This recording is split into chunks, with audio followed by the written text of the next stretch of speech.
Hello everyone. In this session, we'll talk about multiplication of decimals. Before we go to the multiplication of decimals, let's see how the fractions are represented as decimals.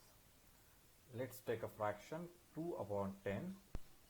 Now in this case, what we need to do is take the numerator, which is 2, as it is in the answer.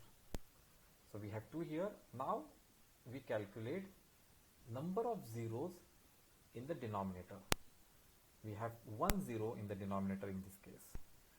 So what we need is we need one digit after the decimal point in our answer. We already have 2, which is one digit. Hence we put the decimal point just before 2 and our answer becomes 0.2. Now let's take one more fraction, 14 upon 1000. As per our process, let's take 14 as it is in the answer. Let's count the number of zeros in denominator. We have 3 zeros in the denominator here, which means we need to have 3 zeros, 3 digits after the decimal point in our answer. We already have 2 digits, so we take 1 0 and then we give decimal point. Now our answer becomes 0.014.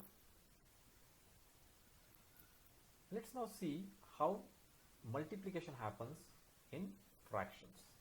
Let's take the same numbers, 2 upon 10 multiplied by 14 upon 1000. Now in case of multiplication of fractions, we know we multiply the numerators as it is. So it is 2 into 14 and then we multiply the denominators as it is 10 into 1000. Now multiplying 2 into 14 in the numerator we get 28 and multiplying 10 into 1000 we get 10,000.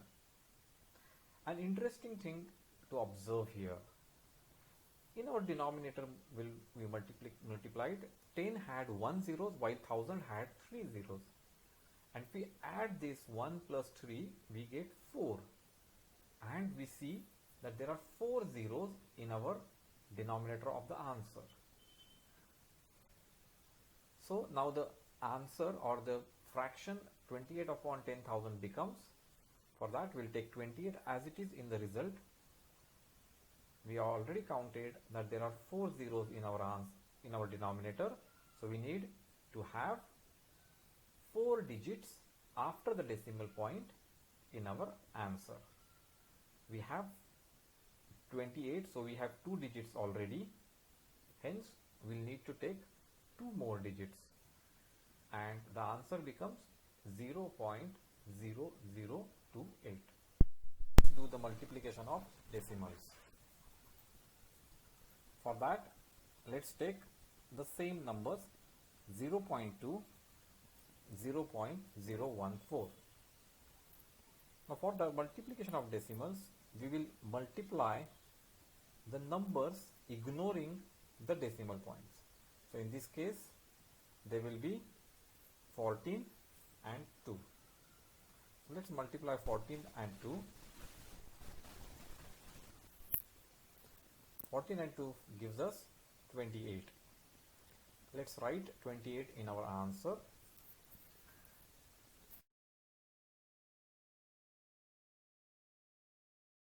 Now in our multipliers, let's count the number of digits after decimal point.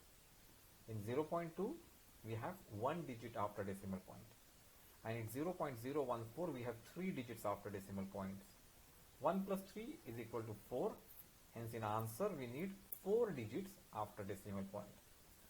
We already have 2 digits, so we will add 2 more zeros and give a decimal point, so answer becomes 0.0028, and we can see that our answer in both the methods, that is in the fraction multiplication as well as multiplication of decimals, is same. 1 plus 3 is equal to 4, hence in answer we need 4 digits after decimal point. We already have 2 digits, so we will add 2 more zeros and give a decimal point, so answer becomes 0.0028. And we can see that our answer in both the methods, that is in the fraction multiplication as well as multiplication of decimals, is same. Multiplication of decimals can be divided into 3 steps.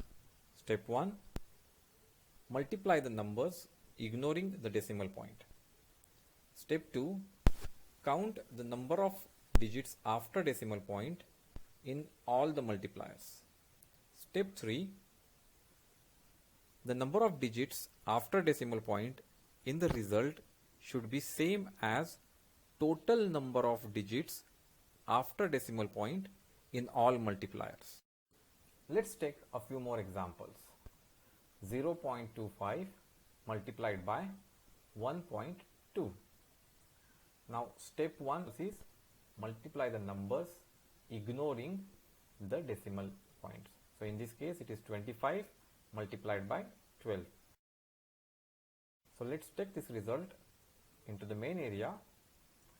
So we write 300. We then calculate the number of digits after decimal point in our multiplier.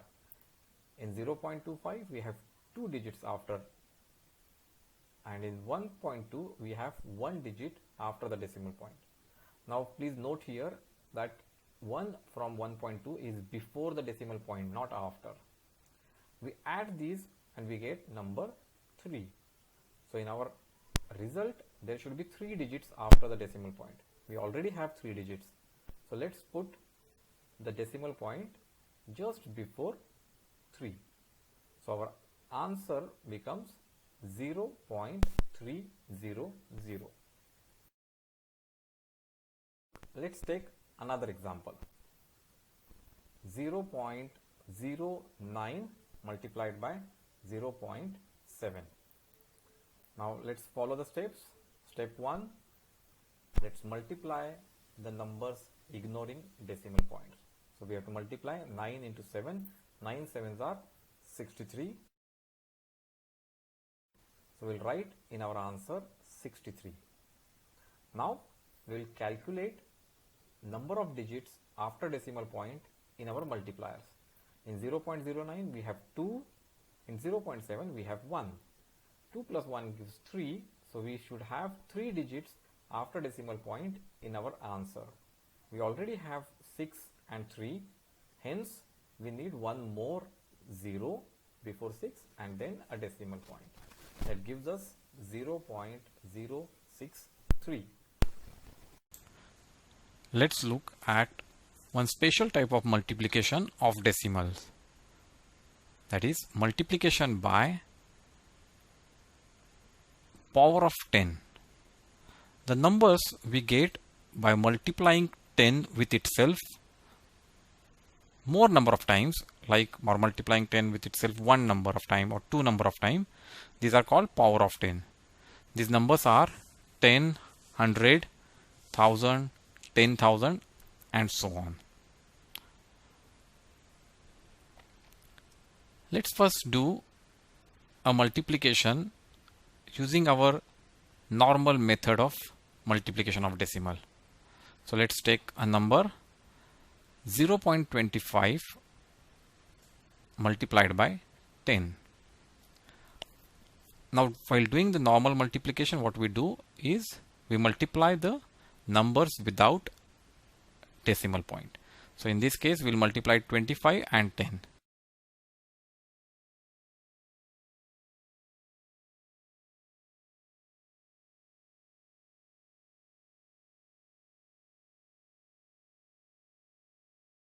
Twenty-five tens are 250.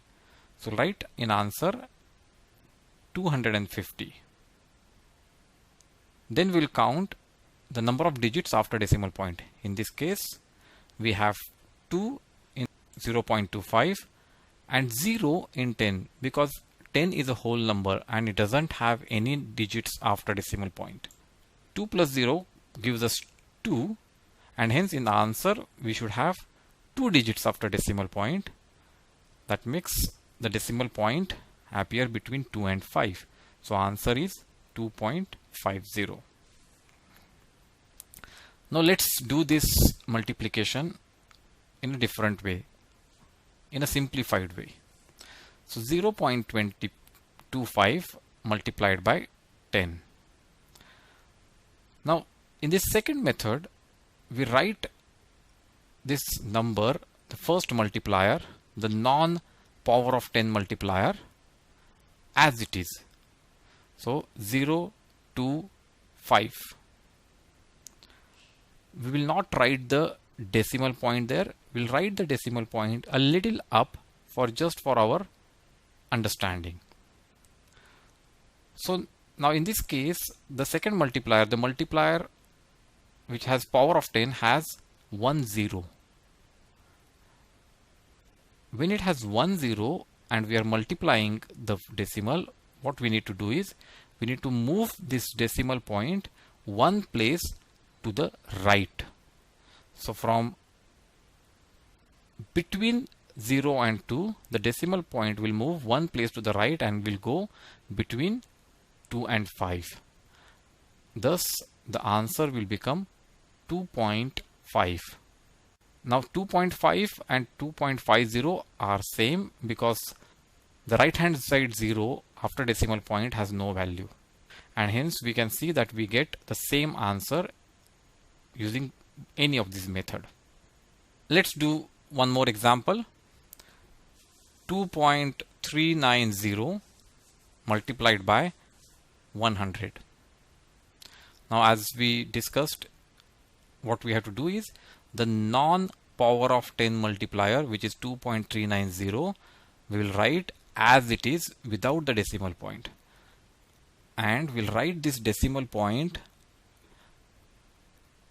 just above the number so that we know its current place. Now we know that we are multiplying by 100, which has 2 zeros. So this decimal point is going to move towards right by 2 places and will go between 9 and 0, thus giving us the answer 239.0. Let's take one more example. Let's take number 23.0852 multiplied by 1000. Now step 1, write the number as it is without the decimal point, 23.0852. Write the decimal point above the number just for our understanding of the current place. Then count the number of zeros. In this case they are 3. Move the decimal point 3 places towards right, so it moves between 5 and 2, and so answer becomes 23,085.2. For a complete understanding of fractions and decimals, do watch our other videos on this topic. We'll come back with another video in short time. Till then, goodbye.